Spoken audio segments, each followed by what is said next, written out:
Hello there guys, it's Steven here, back with another video, back from my holiday in New York. I hope you didn't miss me too much. Of course, you probably didn't really, if we're being totally honest. And today, I'm going to talk about football and Manchester City and all that kind of stuff. But I want to say before I do that, a big thank you to OneFootball for continuing to sponsor this channel, continuing to be an absolutely awesome out with loads of updates about Manchester City and the wider world of football in general. So if you are a football fan and you're a fan of stats and updates and news and all that kind of stuff, especially during this quiet period of the international break, make sure you do yourself a huge favor and go and download it in the link in the description below. It's fantastic, it's free, it helps support this channel, it'll help you enjoy football more as a fan, so what's not to love about that? Go and download it right now. But today, it's good to talk about football again. Sorry for the bit of an absence in general. As I said, I spent a few days walking around New York, then I was a little bit jet lagged, so I needed a little bit of time to get over it, and it's been a bit quiet on the news front other than kind of random bits of like kind of gossip and all that kind of stuff. So I thought I'd take a couple of days off just to rest up and then come back today. We have a few thoughts on Manchester City. Now, loads have obviously happened when I've been away.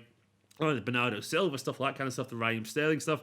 I'm going to leave that to lie, because leave sleeping dogs to lie and all that kind of stuff, because it's long gone. But today, I kind of wanted to talk about Manchester City and a theory that I've got in general, which is probably not really a groundbreaking theory, but it's something that I've wanted to, that I felt for a while actually, even during last season, despite the way we finished the season. I felt like this is something that was going to kind of plague us at some point, and we might be in the middle of this right now. Are we in a transition? Are Manchester City currently in a transition? I think we are, for numerous reasons, and I've got a bunch of notes here on my laptop. I'm going to go over them one by one, mainly because, like, you know, players are leaving, and we're overseeing this kind of exodus, this mini exodus, and we're seeing young players come in, and we're seeing the old haul finally move on. Now, the biggest kind of indicator usually is when like key players leave. Now, the past couple of years, we've seen the likes of, maybe the last 3 years, I would say, the likes of Yaya Toure, Zabaleta, Joe Hart go, big parts of that spine that was so reliable from many years ago. But most notably, I would say, most notably by a long way, Vincent Kompany was the first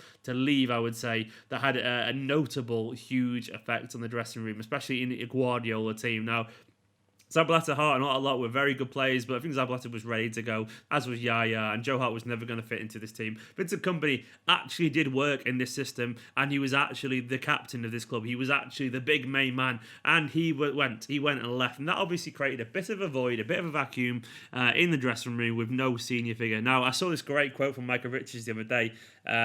He was on 5 Live, I think, and I quote tweeted on Twitter yesterday, where he was saying that Vincent Kompany in the dressing room is like a busy teacher in terms of he's the one, like, basically making sure people behave. He's a bit of he's a leader. He's a tough, stern teacher, basically. And having someone like that in the dressing room to keep you focused, well, it's absolutely huge. Now, with someone like him gone, and I've also said this before, and don't laugh at it, someone like Fabian Delph gone as well. These two are very popular, very well-respected, vocal members of the team. Having two kind of figureheads like that, obviously on a lesser standing in terms of Delph compared to Kompany, but losing two people like that in one season, in one summer, they're leaders. Losing leaders is always a big deal. Now you consider as well the fact that as we approach this season, David Silva has already confirmed that he's going to be going. Another player absolutely hugely influential in Manchester City's current success over the past couple of years. He's been a big part of Pep Guardiola's side, and someone like him playing out his last season, that takes a psychological boost on the team. Then you consider the fact that Fernandinho could be gone in a year. He might stay, you never know, but he's likely going to be gone. We're definitely in transition in his position at very least, with Rodri now coming in,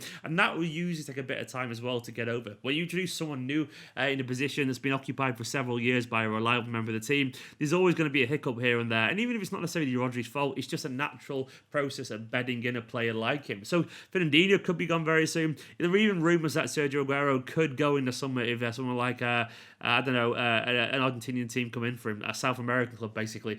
I don't think it'll happen, but basically we're looking at a situation now, even a year and a half from now, Aguero could be gone. And that means we could see a year and a half from now, we could see a squad that's got no David Silva, Fernandinho, Silva, and Sergio Aguero. And then you consider the fact that a centre-back, we are 100% rotating players, and we're 100% trying to find our future centre-back pairing, and it looks a little bit messier. Otamendi now, I think we all know he's just not up to the level of Manchester City anymore in general. There are even some huge question marks over John Stones, whether he's got that kind of I don't know whether he's ever going to mature into the player that we want him to be in general. If it's because of a lack of focus or because of his injuries, whatever it is, he's not the John Stones that we want him to be, and he hasn't become that yet. And I would not be surprised if Guardiola is starting to lose a little bit of patience and a little bit of trust in him.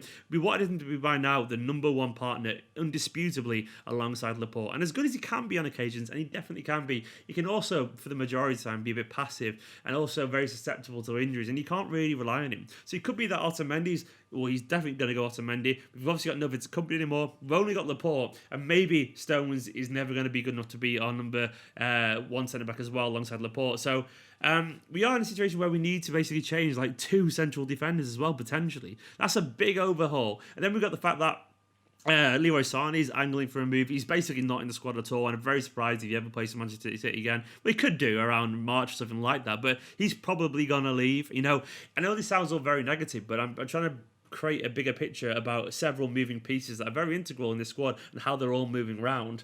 And then obviously as well, Guardiola, he's got only a year and a half left on his contract. I don't think he'll extend personally. Not that it's a bad thing in terms of like, I don't blame him. Like, obviously it's not a great thing for City, but he's not like he's not stabbing us in the back for that. I think he'll just do his 5 years here and then move on personally. And that means all of a sudden we've got like several big members of this squad that aren't going to be around, you know, from a successful season the year before. It's like, that's a lot to change in one fell swoop. And I think we are basically seeing a changing squad mentality. We're trying to see basically a bunch of players adapting to the changing dressing room with certain players not there anymore, certain players getting older and the younger ones trying to break in. And we're also in a situation where despite all the money we've spent, and I'm not complaining because we are very, very good still, we're not at our clinical best. But the only thing that I think has covered this is the fact that we are genuinely so brilliant. You know, like, I think even last season we had a bit of a transition, but we were still absolutely fantastic, you know. I think mainly the transition has been this year, we're being totally honest, but we still will beat most teams because we are that good. And maybe it's not quite as obvious. And I think it's largely because of the demands of Pep Guardiola and the demands of the squad themselves and the high quality players. But this is a squad that does need to have a change of scenery, really. And I think it's going to happen. You look at the likes of, obviously, Rodri's come in. We've got Joao Cancelo. Then we'll probably sign some more in the summer. Who knows? Our rumours that we're going to spend quite big. You start to see a Manchester City that by the start of next season could look very different on paper every now and then. It's a weird one for Manchester City at the moment because even though we're obviously brilliant and we are brilliant, I think we're starting to see just how quickly a squad can change over a year or two because players suddenly get old, players suddenly leave, and suddenly you've got like the hierarchy of who's important in the squad. That kind of shifts just overnight sometimes. And now we've got Manchester City's trying to find the new spine of, like Kompany and Yaya and Silva and Aguero. We have to try and replace that spine. I know we've already started doing that, but it's happening now, and we have to create players that are going to fit into the system. And I think it's going to basically be Guardiola's last task at Manchester City. I think he'll get players in that will fit this system, and I think he'll basically see it through, and then he'll walk away into the sunset, which is kind of okay. I think in general we probably will sign a centre back or two over the next year and a half. Probably 2 we need if we're being totally honest. We're probably going to sign a number 8, even though I'd like to see Foden get a chance. I think we still will see someone come in. And also maybe if Leroy Sané goes, probably sign a winger. Maybe we're going to need a striker as well. We need a few players, you know. Like, this squad is on the cusp of being a little bit smaller because of age and all that kind of stuff. And that's normal. It's natural. But I don't think I've really given it too much thought until recently. Now, I'm not using this as an excuse, of course. I mean, it's just natural. I think these things sometimes happen. And we have to understand that City now are in a place where Liverpool are fantastic. They're at their very best. And we've got a lot to catch up on. And it might be a step too far given all the injuries this season. It might not be. It might be all right. We might get there. But I think given the circumstances and everything we just talked about, given the bigger picture, I think this year could be one where we slightly kind of underwhelm a little bit. I mean, that's okay because we are brilliant. I think we'll still probably get like 90 points. Liverpool might get 95 or something like that. I might be wrong. We might turn around and win it, but I think it's just one of those years. Sometimes you kind of sense them, and I think this was always going to happen at some point. Usually, though, you'd have a team as brilliant as Liverpool's are in terms of getting points, and you probably still just have about enough. But this Liverpool team are, whether that great or not, they certainly know how to rack up points, and fair play to them on that front. These are just my thoughts, of course. Let me know if you agree with all this kind of stuff. It's a weird one. Like, I am not complaining. I don't want people to think I'm here saying, oh, it's so bad being a City fan. We're in transition despite this incredibly multi-million-pound squad that we've got, hundreds of million-pound squad. I'm aware our squad is still absolutely excellent, but you can still be absolutely excellent and in transition. Those two things can coexist. You don't have to be transition and be terrible. Like, I think we've been told that because the likes of United are in transition or whatever for years, that we accept that transition equals really bad. You can be, like, in transition and still be absolutely very good, which Manchester City are unquestionably very, very good. And I think that's where we are at the moment. And our general brilliance of the squad is, I wouldn't say dragging us through, it's just keeping our level pretty high. But I think there are a few cracks there. Like, the players don't look quite as sharp as they did. The players don't look quite as focused as they did. That could be because of the changing landscape, and maybe because as well, maybe some of them need a bit of a push from new players coming into the squad, because they've done it all now, the past couple of years, and it's hard to keep that intensity at 100% constantly. And lastly, on a personal note, as I'm recording this video, it's an International Men's Day. I did a bit of a thread on Twitter. I'm not sure if you've seen it or not. And it went down really, really well. And it kind of opened up my heart a little bit, basically, about, and sorry for getting a serious nature on this, about in general just opening up and being honest with yourself. Now, if you don't know, basically suicide is like the highest killer of men under 40, and it's like the 3 times rate of women, men affected by suicide. And I think in general it's because people don't talk. And one thing I will say is that just talk to someone in general. If you are feeling anything, anxious about anything at any point ever, make sure you talk to someone, because I think it's really important that blokes do this, because we all get stressed, we all get tired, I get anxious, I feel like sometimes the weight of the world's crushing down on my shoulders, and sometimes it's really hard just to get up and face the day. And I'm a happy person. I've got a beautiful girlfriend. I like where I live. I've got you guys who are incredibly supportive, and on the outwards I'm really happy, but sometimes I get overwhelmed as well. So on a day like today, I think it's really important that we all just realise that feeling crushed or feeling a little bit tired is entirely normal, and sometimes it helps just to talk to someone. Just find someone to talk to about anything. I don't know why, but just talking about anything, talking like this now on camera, to me, it's therapeutic. And just